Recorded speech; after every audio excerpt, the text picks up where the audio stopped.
Trying to find the best backpack for 2024. It's a new year. None of these are it.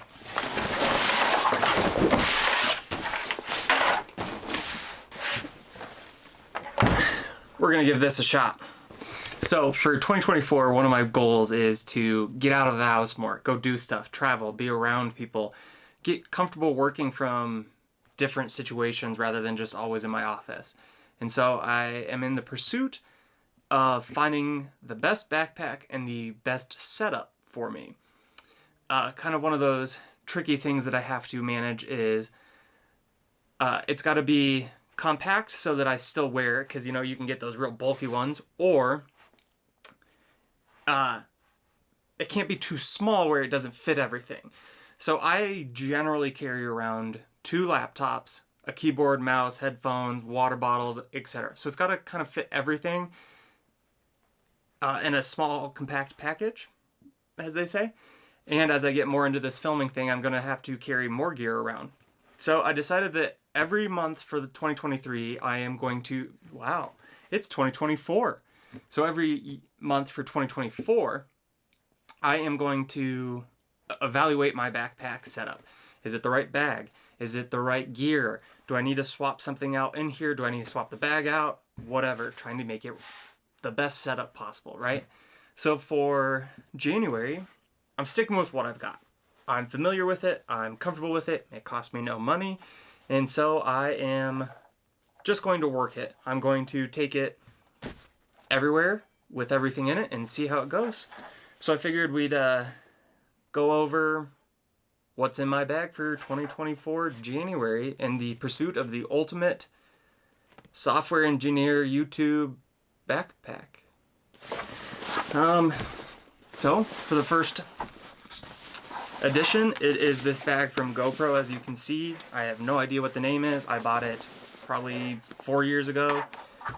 And so far it's pretty good. I do have some complaints. But at the moment, it fits everything. So as you can see, it's pretty thin, pretty compact. On the back, it's like decent cushion, but not really great. This is how you know it's made for GoPro, because it's got this attachment for you to put one of their cameras on. I don't really shoot with GoPro, so it is what it is. It's not really a huge deal to me. But anyway, yeah, so that's the exterior. It's got the sternum straps, if you like that. One complaint is it has these hip straps to take the weight off of you, but there's no way to remove them. So I just kind of tuck them in the water bottle pocket and call it good. Anyway, let's dive in.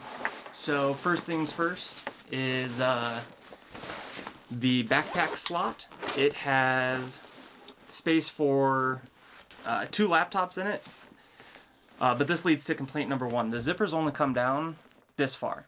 While it's handy because it doesn't make, this doesn't fall open and doesn't allow things to fall out very easily, it makes this pocket incredibly tight to get things out of. So, work laptop, personal MacBook, they both fit in there. I used to have the 15-inch MacBook and it fit in there fine, but right now both of the laptops are 14 inches, fit totally fine. And that's kind of why I'm leaning towards the smaller laptops these days, because they fit in things better. It just makes it a little easier to carry around. Great feature, has 2 water bottle pockets. A lot of backpacks don't. I don't know why, but they have their reasons. As you can see, I have a Hydrocell. It's not the other brand. I just like these better because they have the flip open rather than having to unscrew it every time, and then they just come in fun colors like this rather than standard. I will say I wish it had the rubber bottom like some of the other Hydro Flasks do, because when you set this down, I have damaged one of them already, but whatever. On the other pocket, I carry caffeine. I've been a Formula One fan since about 2014 when Sebastian Vettel was winning, and I've supported Red Bull ever since. We went through some bad years with Mercedes, and now we're back to winning, and the haters can suck it, because I've been a fan longer than Max's win streak. All right, moving on. Up top, because this is a GoPro bag, they are, they do cater to their own camera, as one should. And so up top, they have this kind of small pouch thing. Here, as you can see, I keep my mouse, the MX Master 3. This is the Mac edition for when I take my Mac, as well as chapstick. Live in Colorado, air is very dry. It's chapstick. Don't need to explain it. AirPods. I have the long toothpick style AirPods. I also have the AirPods Pro, but I don't like them. I don't like the little, I guess it's rubber silicone little ear tip. It pops out of my ear frequently when I'm talking, moving around, like running when I wear it for exercising. I just don't like it. It's not as comfortable to me, so I stick with the old ones. They last in a pinch. I'm just not a big fan of in-ear headphones in general, so I mostly have these just because they're quick and easy to work with. And then a USB stick. I know that the world is moving past this, everything's in the cloud, but sometimes it's just handy to have USB storage. So anyway, this section is nice because it has these little dividers. You can get multiple of them and break up this pocket to make it fit your needs. Next up, the main pack. As you can see, it's not like some of those camera backpacks where the whole thing zips and then you can flap it open. So you are limited with this, I don't know, maybe 50% opening, which is useful. It's usable. There's no problem with it, but it is limiting. So first things first, I have a quarter zip, which I'm going to put on because it's chilly. So always keep a quarter zip in just because it's handy to have when it gets cold out there, and it also acts as a little bit of padding. And next up, we'll start in here. There's a zippered pouch. I have a USB-A to USB-C port. This does both data and power, so I mostly use it for my keyboard, but it can charge other things as well.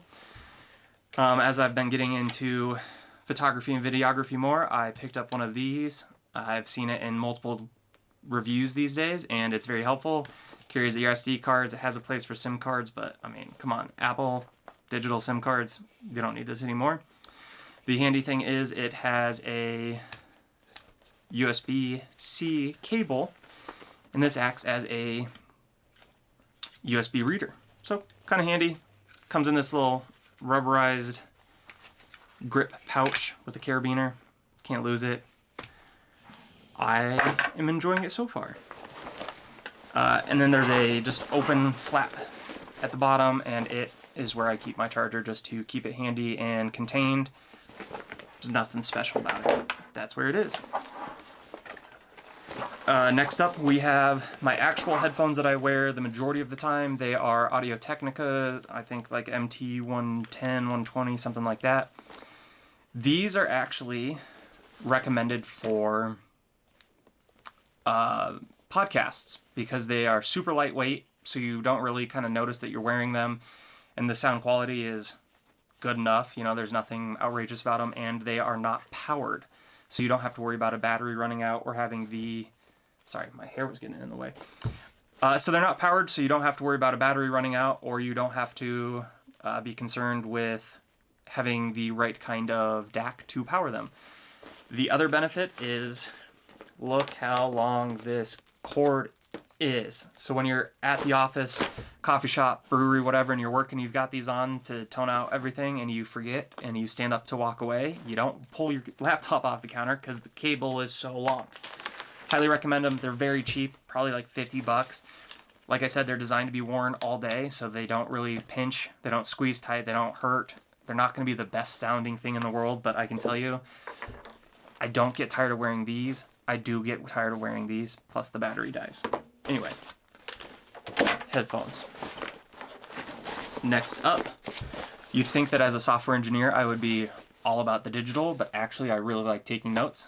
This is where I write down quick little checklist items where I'm like, working on a certain feature and I need to step my way through it to make sure that I'm fully covering the issue, solving every problem, and I'm making sure that I'm going back and testing everything, writing grocery lists, to-do lists, goes on this one.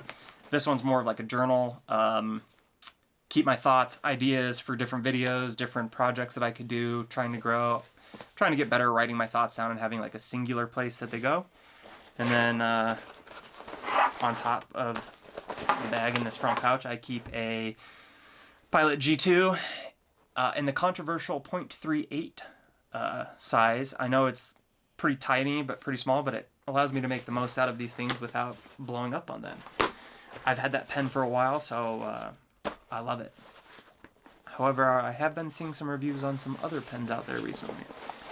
Next up, I have the Keychron K11. This is in an Alice layout. If you're not familiar, that's what this kind of ergonomic setup is. Yes, it does have 2 space bars, and it is rainbow vomit, as they say, which is all that RGB.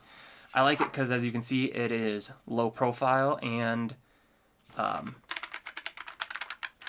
not the loudest, but it still has like a great typing feel to it.